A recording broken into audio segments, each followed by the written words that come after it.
noviembre de 2022 recibí una llamada que cambiaría mi vida para siempre. Esperaba esta llamada que llegara en la tarde y programé que mis niñas no estuvieran en casa, pero la llamada entró a las 8 de la mañana y sabía que en esa llamada me encerré bajo llave y respondí sabiendo que sería una mala noticia. El médico, que no me acuerdo ni su nombre, me dijo que tenía cáncer de mama. Este diagnóstico llegó poco antes de mi cumpleaños y de repente me enfrenté cara a cara con mi propia mortalidad. Y me preguntaba qué iba a hacer para mis hijas, para mi esposo, para mi familia. La noticia fue una sorpresa para mí. Joven, saludable, haciendo ejercicio todo el tiempo. Y Emery y McKenna tenían solamente 5 y 7 años, mis niñas. Y me sentí que era demasiado joven para que esto ocurriera. En el transcurso de los últimos 2 años, he pasado por 16 rondas de quimioterapia y he tenido 7 cirugías. Y esto ha sido agotador, largo. He llorado más lágrimas en los últimos años de las que jamás creí posible. He llorado tanto desde un lugar gutural dentro de mi ser que me causó una migraña. Después, en abril de este año, hace 7 meses, recibí otra llamada, pero esta vez era mi madre, diciéndome que a ella también le acababan de diagnosticar cáncer. Los 2 últimos años han sido brutales. Lo que he dicho es solamente la historia de una persona, es mi historia, pero no soy tan ingenua como para pensar de que solamente yo sufro. Sé que hay personas en esta iglesia, en nuestra comunidad, en nuestros trabajos, personas viendo en línea que están sufriendo cosas inimaginables. Ya sea que su sufrimiento o dificultad se parezca a los míos o sea completamente diferente, lo que sabemos es que sería imposible escapar de los desafíos y dificultades que vienen con la experiencia humana, el dolor, el sufrimiento y la aflicción. Hoy empezamos una nueva serie que se llama El Camino del Sufrimiento. Y el corazón detrás de esta serie difícil es de que todos los humanos, cristianos o no cristianos, tenemos dificultades para hablar de estos temas. Y la pregunta es, ¿por qué Dios permite el sufrimiento? Para mucha gente, esa existencia y ese sufrimiento parece inconsistente con la existencia de un Dios poderoso. El argumento humano es que si Dios fuera tan bueno, si lo sabe todo y es todopoderoso, entonces ¿por qué permite que sucedan cosas malas en este mundo? ¿Por qué? ¿Por qué Dios permite? ¿Por qué hay enfermedades horribles? ¿Por qué los bebés nacen con desafíos? ¿Por qué hay guerras que cobran vidas, miles y miles de gentes? ¿Por qué hay desastres naturales? ¿Por qué prevalecen injusticias en toda la tierra? Y viendo ese video de tráfico de niñas, tráfico sexual de niñas, ¿por qué? ¿Por qué mi matrimonio se está destruyendo? ¿Por qué murió mi cónyuge, mi pareja? ¿Por qué no puedo concebir? ¿Por qué estoy crónicamente deprimida y parece que no puedo romper ese ciclo? Dolor, angustia y sufrimiento se presentan de muchas formas y para muchas personas la realidad de estas preguntas lleva una tensión en su corazón, en su mente, y la tensión es que Dios es todopoderoso, por lo tanto no impide que suceda el mal, o tal vez piensen que es bueno y no todopoderoso, por lo tanto no puede evitar que suceda el mal. Y la conclusión en que la gente llega es que no hay Dios. Y que si hubiera o hay uno, entonces realmente no vale la pena seguirlo, porque no responde. Pero iglesia, en los últimos 2 años he aprendido que como cristiano, aún en mi sufrimiento como cristiano, si vamos a caminar con éxito con Jesús en este mundo roto y desordenado, es importante que tengamos una teología saludable del sufrimiento. Porque si amamos a Dios amamos al prójimo y servimos al mundo, entonces tenemos que seguir los caminos de Jesús. Tenemos que tener un entendimiento de lo que es el sufrimiento. Y digo, cuando ocurra, no que se va a ocurrir, todos vamos a sufrir. Ahora, el no tener un lente bíblico sobre el sufrimiento, un conocimiento de las muchas razones por las que gente se alejan, y muchos cristianos tienen esa torcida idea de que si somos cristianos no sufriremos, pero eso no es absoluto lo que vemos en la Biblia. Tener una teología bíblica equilibrada sobre el sufrimiento es tan importante porque es como aire para nuestros pulmones, para poder vivir, respirar. De hecho, nuestro video mostró ese sentir. Nuestro equipo estaba planeando usar diferentes imágenes de una tierra desolada y seca para representar los valles de la vida, las estaciones de sufrimiento por las que caminamos. Pero hace unas semanas, en una de nuestras reuniones de personal, estaba guiando a mi equipo aquí de la iglesia sobre un análisis de la realidad de los últimos 2 años, no solamente para Jake, mi esposo, y para mí, sino para mi familia y nuestra iglesia. Y al explicar cómo sentía o me sentí todo ese tiempo, usé un ejemplo de sentirme como si estuviera remando como un perrito en lo profundo de una piscina durante 2 años. Y no es que siempre me estuviera ahogando, pero era como que sentía que estaba tratando de tomar aire, de respirar, y sentía que simplemente no podía recuperar ese aliento. Y esas imágenes realmente no tocan la fibra sensible. Por eso salió este video. De una forma sentimos cómo es luchar con el dolor, con el sufrimiento y tener que experimentar los efectos secundarios reales de este mundo. Al comenzar hoy, quiero sentar las bases y echar un vistazo a lo que la Biblia nos dice sobre lo que existen, que sea el valle y el sufrimiento. Y en las próximas 3 semanas vamos a hablar de esto, pero no lo hacemos con la intención de ofrecer respuestas perfectas, no, sino que nos pongamos de una forma que ganemos perspectiva, que saquemos algo provechoso. En estas 3 semanas vamos a entrar con humildad, con empatía, con gracia, y creemos que caminar con Jesús, entendemos que el simple hecho de tener estas conversaciones puede provocar mucho dolor, trauma, de cosas no resueltas. Reconozco que este tema tiene matices, niveles diferentes y que la experiencia de cada uno es diferente. Reconozco que hay personas que han experimentado diferentes cosas fuera de su control.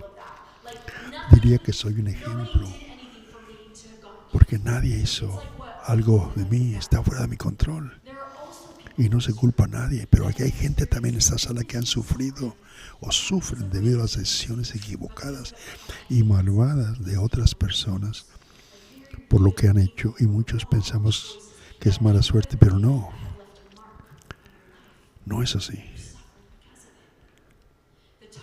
El tema del sufrimiento tiene muchas capas y es complicado. Así que queremos hoy comenzar y posicionarnos pidiéndole a Dios esta mañana que prepare nuestros corazones para escuchar a Dios. Por eso oro y pido de que, Señor, podamos tener estas conversaciones difíciles. Te pedimos Jesús, que cualquier persona que esté sufriendo, que tengas esa gracia, Señor, y que nos abras los oídos, el corazón para escuchar tu palabra. En el nombre de Jesús lo pedimos. Amén. En el principio de la Biblia, Génesis 1, vemos que Dios creó todo de la nada. Empieza la Biblia diciendo que en el principio creó Dios los cielos y la tierra, y en la tierra vacía y con las tinieblas cubrían el abismo, pero Dios se movía. Ahora, en el versículo 1 al 26 muestra que Dios creó la luz, las tinieblas, el agua, la tierra seca, árboles, verduras, animales, y por último hace a la humanidad a su imagen. Y en Génesis 1:11 dice que vio Dios que todo era hermoso y bueno. Ahora, lo que vemos en esta historia de la creación es que Dios hizo a Adán y Eva. Y cuando vamos rápido a capítulo 3, vemos la historia de lo que se conoce como la caída. Pero Adán y Eva habían sido creados sin pecados, pero ahí entró el pecado, la tentación. ¿Y qué trajo? Trajo vergüenza, caos, destrucción. Y este es un patrón que ha continuado hasta el día de hoy, de que caemos en pecados. Y podemos ver que la intención de Dios original era de que su pueblo no tuviera pecado. No había vergüenza, no había dolor, que no hubiera sufrimiento. Pero fue la humanidad la que trajo el pecado, no Dios. Ahora bien, esto lleva a la gente a hacer la pregunta: si Dios sabía que los seres humanos teníamos la capacidad de estropear su mundo perfecto, ¿por qué no nos hizo como humanos incapaces de pecar? Bueno, la razón es que Dios nos da un libre albedrío. Esa es una belleza. Tenemos esa capacidad de un libre albedrío. Si no, pues seríamos solamente títeres, marionetas, y Dios sería uno que maneja títeres. Pero no, eso no es el caso. Eso no es un amor verdadero. El amor no es genuino si no hay otra opción. Si no hay otra opción, el amor no es genuino. Creemos que Dios es bueno y que nos ama. Y una forma que vemos prueba de esto es que Él nos da libre albedrío. Quiere que nos elijamos seguirlo voluntariamente, a Él y sus caminos. Pero a diario vemos ejemplos de violencia, de adicción, de acoso, negligencia, todo tipo de abusos. Y la realidad es que cada una de las personas en esta sala y los en línea que nos están viendo, hemos sido heridos por alguien que tomó una mala decisión y que nos ha causado estragos en la vida. Esa es la realidad. Pero la buena nueva es que hay esperanza. Hay esperanza. Ahora, en Romanos capítulo 5, Pablo nos habla de que, dice que por tanto, así como el pecado entró en el mundo por un solo hombre, Adán y Eva, y la muerte por el pecado, de esta manera la muerte vino a todos los hombres, porque todos pecaron. Y los versículos 18 y 19 dice que por lo tanto, así como una transgresión o pecado resultó en condenación para todos, así también una obra justa resultó en justificación para todos los hombres. Porque así como por la desobediencia de Adán y Eva, de un solo hombre, los muchos fueron constituidos pecadores, así también dice que por un solo hombre, Jesús, muchos seremos constituidos justos, y por eso tenemos esperanza. Esa es la razón. Al continuar nuestra conversación sobre el sufrimiento, vamos a ver historias de sufrimiento agudo, sufrimiento prolongado y sufrimiento de segunda mano. Vamos a abrir la Biblia en el capítulo 5 de Marcos. Es un espacio largo, pero vamos a escuchar lo que dice la historia en Marcos. Y vamos a leerlo comenzando con capítulo 5, 21. Dice que Jesús andaba al lado del lago con una gran multitud. Y uno de los líderes de la sinagoga, una vez que Jesús llegó, vio a este hombre que se llama Jairo y le dijo y le insistió: mi hija se está muriendo. Por favor, ven y pon tus manos sobre ella para que se cure y viva. Eso es el sufrimiento agudo. Jesús fue con él. Una gran multitud lo siguió y se apretujó a su alrededor, pero había una mujer ahí que había estado sangrando durante 12 años sin parar. Había sufrido mucho, el cuidado de muchos médicos, y había gastado todo lo que tenía, pero en lugar de mejorar se había empeorado. Cuando oyó que Jesús andaba alrededor, se acercó detrás de él en medio de una multitud y tocó su manto, porque pensó: si toco su manto seré sanada. Al instante se detuvo su sangrado y sintió que su cuerpo se había liberado de su sufrimiento. Y Jesús dijo: ¿quién me ha tocado? Y los discípulos dijeron: Señor, hay tanta gente alrededor y preguntas: ¿quién te tocó? Pero Jesús miraba a su alrededor para ver quién lo había hecho. Entonces la mujer, sabiendo lo que le había sucedido, se acercó y se postró a sus pies.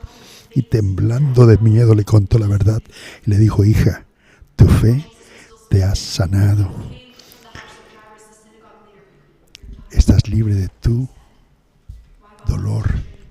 En este momento, también un jefe de la casa de Jairo le dijo: tu hija ha muerto, Jairo. ¿Por qué ella molesta al maestro? Al oír lo que decían, Jesús le dijo: no temas, solo cree. No dejó que nadie lo siguiera. Cuando llegaron a la casa del jefe de la sinagoga de Jairo, Jesús vio un alboroto y la gente lloraba, y le dijo Jesús: pero ¿por qué tanto alboroto? La niña no está muerta, sino dormida. Pero ellos se rieron de él.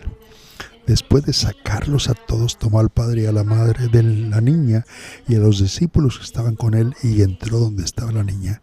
Él la tomó de la mano y le dijo: Talita Kaum, te digo que te levantes. Al instante la niña se levantó y comenzó a caminar, y todos se quedaron completamente asombrados. Y el último versículo dice que dio órdenes de que nadie supiera de esto.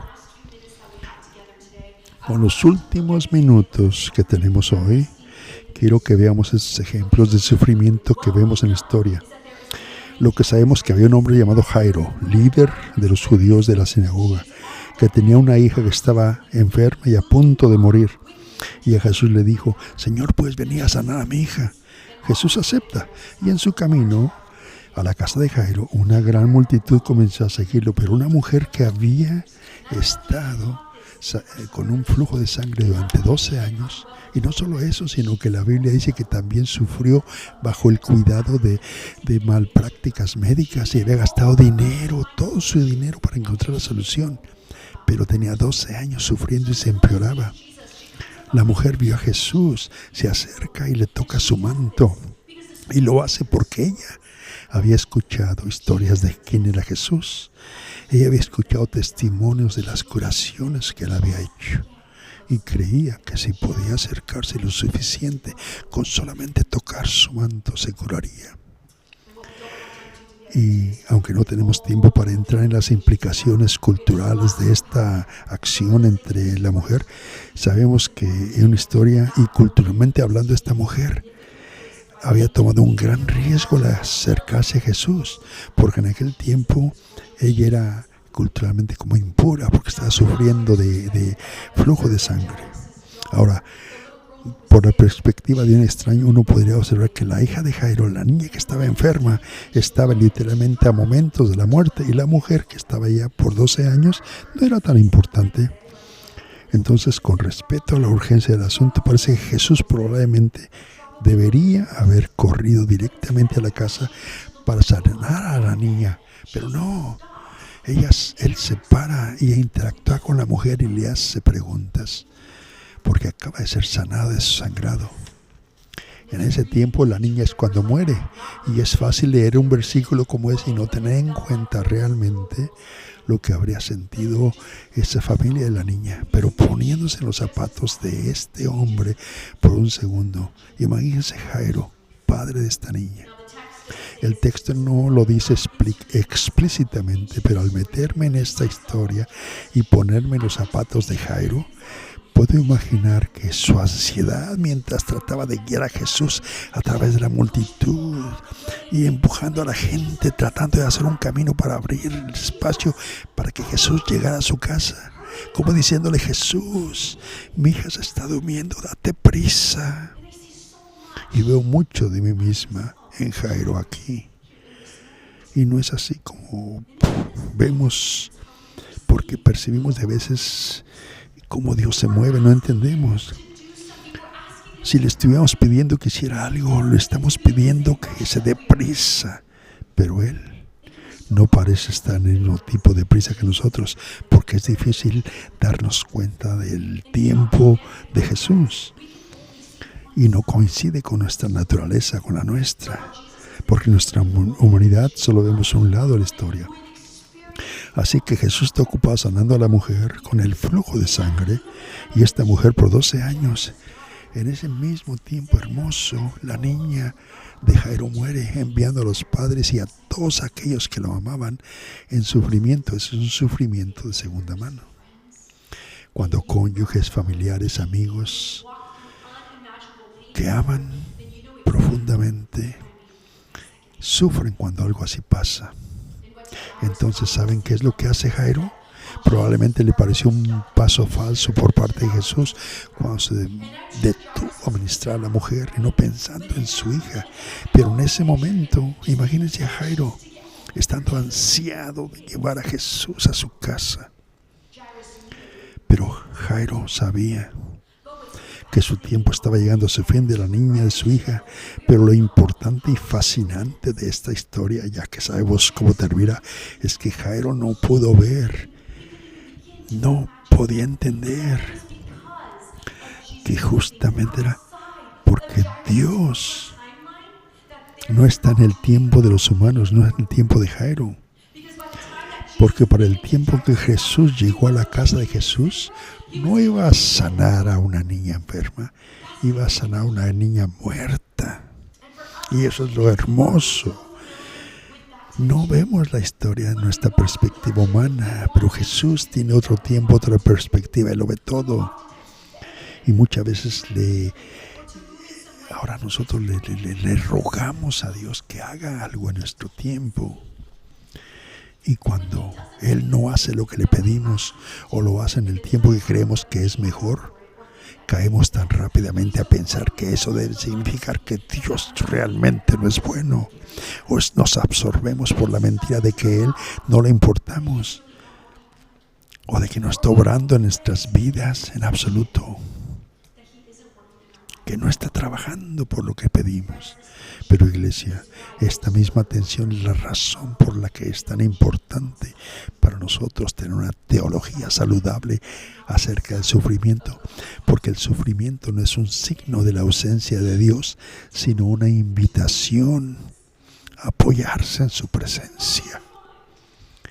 Y lo que encontramos al otro lado de esa invitación es un Dios que es hermoso, que es bueno, amoroso, amable, lleno de compasión. Es posible que Dios no haya causado el dolor y el sufrimiento que ha experimentado usted, porque recuerde que Él es un Dios soberano, no un tiritero o que maneja títeres. No, Él siempre interviene de la manera que nosotros también lo queremos. Él de a veces no hace eso como nosotros lo queremos y es difícil, pero Dios promete estar siempre con nosotros en todo. Él promete jamás desampararnos. Iglesia, seguimos a un hombre llamado Jesús y podemos ver en su vida y en las escrituras, en Isaías 53 dice que Él era un hombre experimentado con el dolor. Ahí lo dice. Nuestro dolor no es demasiado para Dios. Tu dolor no es mucho para Dios. Él puede manejar tu tristeza, tu miseria, tu dolor, tu sufrimiento. Todo eso, esos dolores, sufrimientos, Él los maneja. Y como vimos en el capítulo 5 de Marcos, cuando Jairo tuvo que navegar por la tensión de lo que probablemente parecía que Jesús no se movía, o no lo hacía rápido, a pesar de que Jesús no siempre se mueva en el tiempo humano como nosotros lo vemos, Dios puede ver todo el cuadro de una forma diferente. Jesús vio a esa mujer sufriendo. Vimos que esa mujer sufría y Dios quiere encontrarse con nosotros porque Él sabe, en esta sala hay tanta gente, pero usted tiene espacio, capacidad para hacerlo, de encontrarse con Dios. Al concluir este tema hoy, reconozco que hay mucho que decir, pero en mi corazón ahí simplemente quiero comenzar de sentar las bases, pero las próximas semanas vamos a continuar metiéndonos más, hablar cómo permanecer fieles en medio del sufrimiento, y luego en la semana 3 discutiremos algunas realidades realmente prácticas de caminar. Mi corazón es de que salgan de este lugar hoy, porque hay mucho que compartir, pero hay 3 cosas principales que quiero que entiendan. La primera es que entendamos que debemos cultivar una teología bíblica sana y bien equilibrada del sufrimiento. Eso es una. Y te toma espacio y trabajo. La segunda cosa que quiero que se lleven es que vivimos en un mundo roto, caído por el pecado. Y esto no era la intención original de Dios, pero es gracias a Jesús que estamos con esperanza. Estamos con esperanza. Y la tercera cosa que quiero que recuerden es que Jesús se preocupa por su dolor, su tristeza, su sufrimiento. Él tiene tiempo. Y ese dolor, esa tristeza, ese tiempo, Él nos da tiempo y tiene tiempo a nosotros. Y aunque no lo veamos que hace lo que le pedimos, no significa que Él no está obrando. Dios siempre obra. Amén. Oremos. Señor Jesús, te damos gracias. Reconocemos que eres bueno, que eres amoroso. Y reconocemos que a veces hay una tensión en esa verdad. Y la realidad de que vivir en este mundo puede ser un desafío. La vida puede ser injusta. Vemos evidencia de sufrimiento malvado e injusto. Las oraciones que hemos hecho se sienten como si no son contestadas. Y a veces se siente tan difícil ver como que no estás obrando, Señor. Pero como vimos en nuestra historia de hoy, Dios reconoce nuestra presencia y sabemos que Él está obrando. Esta mañana, al continuar en esta postura de oración, tenemos pocos minutos, pero esto es importante.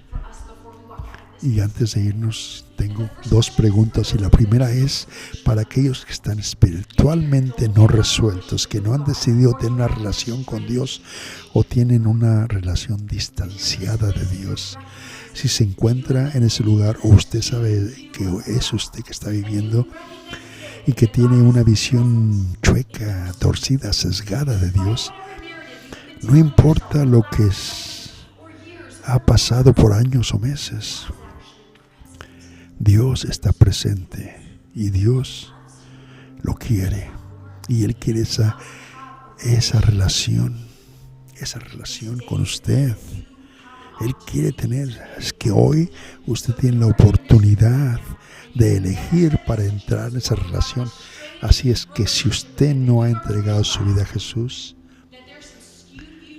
porque hay pues una vista torcida a lo que significa Dios, pero usted entiende esto y usted dice, yo soy eso. El Dios quiere experimentar nuestra entrega a Él. Si alguien aquí hay de que se siente así, levante su mano y diga, yo quiero entregar mi vida a Jesús. Sí, ya veo esas manos. Ya veo esas manos. Gracias por levantar su mano. ¿Alguien más?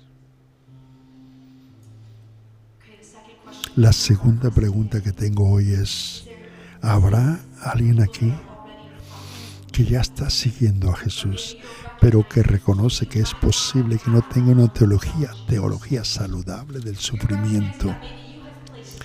Reconoce que ha echado la culpa o ha estado amargado con Dios debido a las malas y terribles decisiones que otros seres humanos hicieron y que le impactaron negativamente. Si está dando cuenta y se da cuenta de que hoy es el día que puede elegir para dejar eso y entregárselo al Señor. ¿Hay alguien aquí con ese problema? Sí.